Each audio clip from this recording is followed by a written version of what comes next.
introduction of cost classification or the various cost concept. The next topic from the same unit we will discuss that the economies or the diseconomies of scale means कि सबसे पहले हम economies of scale को business की समझेंगे कि business की economies of scale क्या होती है। जब भी हम बात करते हैं इकोनॉमीज की, that means we are talking about the profit. क्या होता है कि जब कंपनी अपने प्रोडक्शन को बढ़ाकर, अपने प्रोडक्शन को एफिशिएंट करके लागत को, कॉस्ट को क्या कर देती है, कम कर देती है, तो उसे हम कहते हैं कि कंपनी ने इकोनॉमीज ऑफ स्केल को हासिल कर लिया। It is in a simple word we can say it is the cost advantage due to the expansion of production the business is getting the economies of scale. जब इसको हम लागत का एक फायदा कहते हैं, लागत में, कॉस्ट में होने वाला एक एडवांटेज है, क्योंकि क्या होता है कि जैसे ही आपका प्रोडक्शन बढ़ता है, जैसे ही आपके प्रोडक्शन का एक्सपांशन होता है, तो लागत, कॉस्ट ऑटोमेटिक क्या होने लगती है, कम होने लगती है, एक्सपेंसेस क्या आने लगते हैं, कम आने लगते हैं। तो हम उसको बोलते हैं कि companies are getting the economies of scale. Company ने इकोनॉमिक स्केल को प्राप्त कर लिया। अब ये जो इकोनॉमीज ऑफ स्केल होती है, it is the two types of economies of scale. First it is known as the internal economies of scale. Internal economies of scale, that means here we are talking about an individual firm is taking advantage of economies of scale. For example, if the company is expand, so they are enjoying the expansion of the business. किसी एक individual firm के लिए होता है internal economies of scale. Suppose हमारा ये business है ना, अभी 1 से 2 रूम में चल रहा था, अब हमने इस एक्सपेंशन को बढ़ाकर 4 to 5 रूम में कर लिया, तो अब ये हमने इकोनॉमीज ऑफ स्केल को क्या कर लिया, बढ़ा दिया। कैसे कि प्रोडक्शन बढ़ाया, प्रोडक्शन के लिए ज़्यादा रूम की जरूरत थी, बिजनेस को हमने एक्सपांड कर दिया और ज़्यादा प्रोडक्शन कर रहे हैं, लागत क्या होती जा रही है, कम होती जा रही है। That means we are getting the internal economies of scale. Next is the external economies of scale. What is the external economies of scale? So such kind of cost advantage is taken by the industries, the various industry as a whole. ठीक है, जितनी भी industries होती है इसको उनका फायदा मिलता है, किसका, एक्सटर्नल इकोनॉमीज ऑफ स्केल का। जितनी भी इंडस्ट्रीज होती हैं पूरा का पूरा फायदा उस इंडस्ट्रीज को मिलता है एक्सटर्नल फॉर्म में, बाहरी रूप से। कैसे? अब ये जो फायदे की बात करते हैं तो ये होती है अलग तरीके से, जैसे कि suppose the some rules and the policies are changes of government. तो जितना भी आपका पूरा इंडस्ट्रीज है, उन इंडस्ट्री की जितनी भी एक एक यूनिट है, इंटरप्राइज जिनको बोलते हैं, उन सभी को इसका क्या मिलेगा, फायदा मिलेगा। मतलब किसी एक इंडिविजुअल फर्म को नहीं मिलकर पूरी इंडस्ट्रीज को, मैंने बताया था आपको इंडस्ट्रीज का एक छोटा हिस्सा, एक छोटी यूनिट होती है इंटरप्राइज। ठीक है, तो उसी तरीके से इंटरनल मतलब एक इंडिविजुअल फर्म को फायदा मिला एक्सपांशन का, लेकिन external economic scale when the business is getting, when all the economy when the policies changes of government, so they are taking the advantage from the government side. तब उस industry को जो फायदा मिलता है उसको हम क्या बोलते हैं, means it is beneficial for the industries due to the changes in the government policy. सीधे शब्दों में इतना समझिए। अब हम पढ़ेंगे इंटरनल इकोनॉमिक्स ऑफ स्केल के कुछ फॉर्म्स। तो फर्स्ट है labour economics.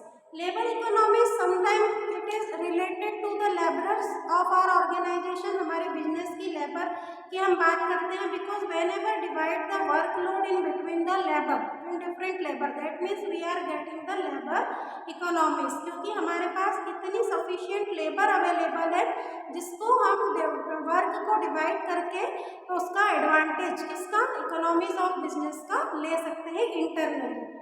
Next is the technical economies. Suppose a business is installing or a business is purchasing the new machineries for increasing the production, that means it is again the internal economies of business।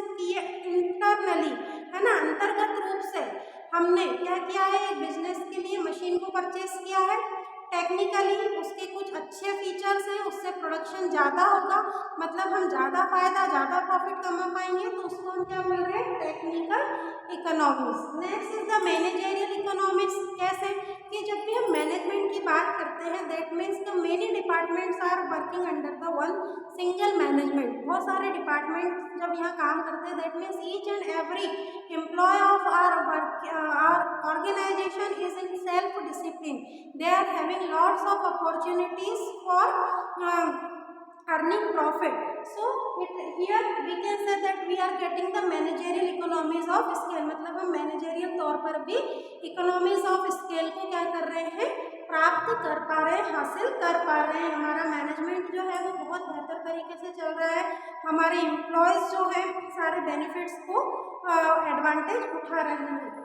Next, marketing economics means whenever we are selling our product into the market, that means if in the minimum cost we are producing the product, that means we can add our higher profit in the MRP price में हम ज़्यादा profit क्या कर सकते हैं, add कर सकते हैं। That means here we are taking the advantage to internal economies of business is taking advantage of the marketing economics. Means marketing से होने वाले जो फायदे हैं वो भी अंतर्गत वो भी किसी बिजनेस के क्या होंगे, इंटरनली अंतर रूप से उसमें समाहित होंगे। Next, the financial economics means here we are talking about the form of money. यहाँ पर हम पैसों से जुड़ी इकोनॉमिक्स को बात करते हैं। सारे प्रोडक्शन अच्छा हो रहा है, प्रॉफिट अच्छा हो रहा है, that means we are achieving the all financial goal, we are having the all possibilities for the more expansion of our business. हमारे पास और बिजनेस को एक्सपांड करने की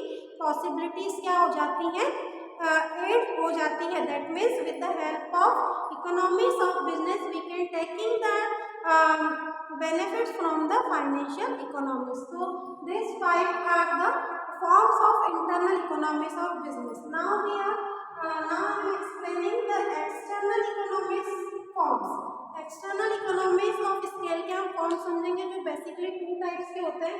फर्स्ट होता है economics of localization। देखो इकोनॉमीज ऑफ स्केल में, एक्सटर्नल इकोनॉमीज ऑफ स्केल में मैंने आपको क्या बताया था कि जो भी कोई इंडस्ट्रीज होती हैं, है ना, उन पूरी इंडस्ट्रीज को उसका क्या मिलता है, फायदा मिलता है। गवर्नमेंट की कोई पॉलिसी अगर चेंज हो गई तो जितनी भी इंडस्ट्रीज हैं सबको उसके क्या मिलेंगे, फायदे मिलेंगे। तो अब लोकलाइजेशन में उसका एक फायदा किस तरीके से इंक्लूड होता है, because when the various number of industries are situated into the one place, अगर एक सिंगल प्लेस पर इंडस्ट्रीज क्या होती हैं, लोकलाइज्ड होती हैं, प्लेस्ड होती हैं, so they are having the lots of advantages और the benefits. They are having the skilled labourers, they are convenience in the transporting of the product. इस तरीके से लोकलाइजेशन होने के साथ एक्सटर्नली इंडस्ट्रीज को क्या मिलते हैं, उसके बेनिफिट्स मिलते हैं। मतलब कहीं बाहर जाने की आपको आवश्यकता नहीं है। अगर आपकी एक ही सिंगल प्लेस पर वेरियस इंडस्ट्रीज लोकलाइज होती हैं, सिचुएटेड होती हैं, तो उसके भी बहुत सारे फायदे इंडस्ट्रीज को मिलते हैं। And the next form of external economies of scale, it is about the informational और technical. whenever we are talking about the informational or technical economies of scale, that means all time businesses needed lots of the new technologies as well as the new information from the market side। Market से जितनी भी new information की requirement होती है, it may be related to the expansion of product, new are competitors, the policy of government, foreign trade, investment of the foreigners, so lots of things which is anyhow required for the expansion externally economies of business।